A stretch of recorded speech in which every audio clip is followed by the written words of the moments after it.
Maligayang pagbabalik po muli mga kaibigan sa ating channel. So meron tayong latest na weather update sa lagay ng ating panahon. Dalawang bagyo na po ang ating minomonitor. Meron po dito sa loob ng ating Philippine Area of Responsibility at meron pong nasa labas at papasok na rin ng ating PAR. So unahin muna natin itong si Tropical Depression or si Bagyong Mirasol. Sa ngayon po ay meron po itong lakas ng hangin nasa 55 kilometers per hour pa rin at merong pagbugso na 90 kilometers per hour.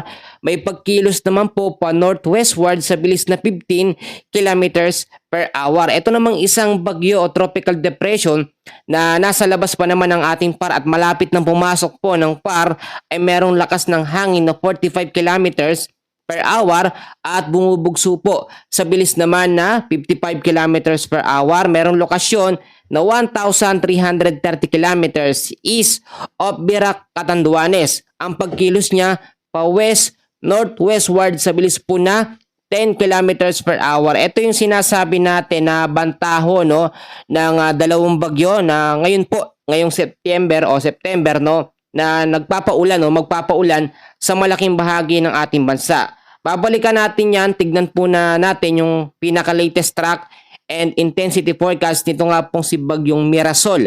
Sa ngayon, inaasahan po na lalabas ng ating Philippine Area of Responsibility bilang isang ganap na tropical storm category etong si Bagyong Mirasol pagdating pa po ng September 18, Thursday po yan, alas 5 po ng hapon at unti-unti siyang lalakas. Ang senaryo natin dito, si Bagyong Mirasol patuloy na pinapalakas po ang epekto ngayon ng habagat or southwest monsoon.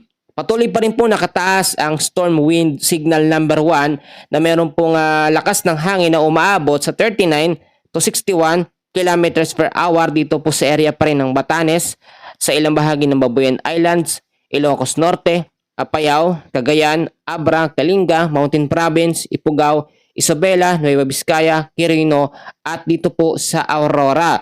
Ito pong signal number 1 natin, meron pong warning lead time na 36 hours. Sa loob ng 36 hours, posible ang maranasan. At kung napapansin nyo naman na wala masyadong pag-uulan ngayon at within the next 36 hours or sa pagitan ng 36 hours, dyan po mararanasan ang signal number 1.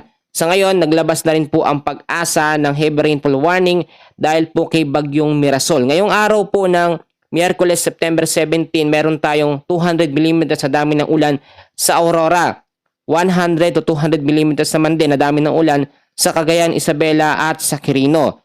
50 to 100 mm sa dami ng pag-uulan sa Ifugao, Mountain Province, Kalinga, Apayao, Ilocos Norte, Nueva Vizcaya at Nueva Ecija. Kinabukasan naman, meron tayong 50 to 100 mm sa dami ng ulan dito sa Batanes, Cagayan, Apayao, Ilocos Norte. Yung mga lugar na yan, pinag-iingat po sa banta ng malawakang pag-uulan, gayon din sa banta ng mga pagbabaha at landslide sa mga landslide prone area.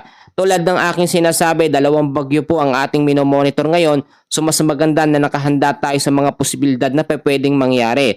So titignan muna natin yung mga lugar pa na apektado dahil marami talagang apektado ngayon. Sa tinatawag po natin na forecast weather condition, sa area pa rin po ng Cagayan Valley, Cordillera Administrative Region, kasama na po ang Aurora, Ilocos Norte, Ilocos Sur at Polillo Island ay patuloy pa rin pong maapektuhan ng rains with gusty winds. Ibig sabihin yung mga pag-uulan na may kasamang bugso ng hangin dahil pa rin yan dito kay Bagyong Mirasol. Possible pa rin na impact nito ang pagbaba sa mababang lugar at landslide sa mga landslide prone area. Ito na sa Metro Manila, the rest po ng Ilocos Region, the rest ng Central Luzon, ilang bahagi ng Calabarzon ay patuloy pa rin makakaranas ng cloudy skies with scattered rains and thunderstorm dahil pa rin dito kay Bagyong Mirasol. Sa area ng Bicol Region, may Maropa, Western Visayas, Negros Island Region, Central Visayas at ilang bahagi po ng Zamboanga Peninsula ay patuloy din makakaranas ng cloudy skies with scattered rains and thunderstorm dahil pa rin sa habagat. Ang habagat ay lumakas na ngayon dahil sa mga bagyo dito kay Bagyong Mirasol at sa mga low pressure area na nagdaan na siyang nagbigay o nagpa-intensifies or nagpalakas dito sa habagat. Tulad ng aking sinasabi muli mga kaibigan, maghanda tayo sa malawakang pag-uulan hanggang sa linggo yan dahil nga po hindi pa nga nakakalabas ng PAR etong si Bagyong Mirasol, may panibagong bagyo na naman tayo na minomonitor. So mag-ingat po tayo sa mga posibilidad na pwedeng mangyari sa banta ng malawakang pag-ulan ngayong araw po ng Miyerkules hanggang sa mga susunod na mga araw. Yan muna ang pinaka-latest natin. Maraming salamat po.